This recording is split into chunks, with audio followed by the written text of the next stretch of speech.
மணிரத்னம் படத்துல இருந்து விலகினாரு மகேஷ் பாபு. மணிரத்னம் அடுத்து இயக்கும் படத்துல நடிக்கிறதா சொல்லப்பட்ட மகேஷ் பாபு படத்துல இருந்து விலகிக்கிட்டாரு.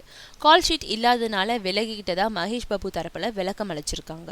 அலைபாயுதேன்ற சுமாரான வெற்றிக்கு அப்புறம் மணிரத்னம் இயக்கத்துல வந்த எந்த படமும் ஓடல. அதுக்கு முன்னாடி கூட மணிரத்னம் இயக்குன திருடா திருடா, இருவர், உயிரே ஆகிய 3 படங்கள் தொடர் தோல்வியை தழுவினதுதான்.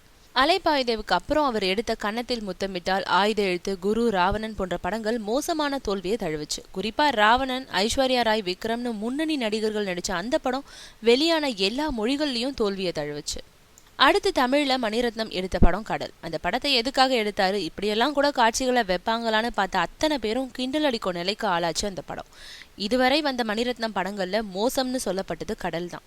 இந்த நிலையில தான் ஒரு புதிய படத்தை இயக்கி தன்னோட இருப்பை நிலைநிறுத்த விரும்பின மணிரத்னம் இந்த முறை தெலுங்க தேர்வு செஞ்சார். ஏற்கனவே கீதாஞ்சலின்ற பெரிய வெற்றி படத்தை தந்திருந்தாரு தெலுங்குல. அதே மாதிரி காதல் கதையை மையப்படுத்தி இந்த புது படத்தை தயாரிக்க முடிவு செஞ்ச அவரு நாகார்ஜுனாவை ஒரு நாயகனாகவும் மகேஷ் பாபுவை இன்னொரு நாயகனாகவும் ஒப்பந்தம் செஞ்சிருந்தாரு.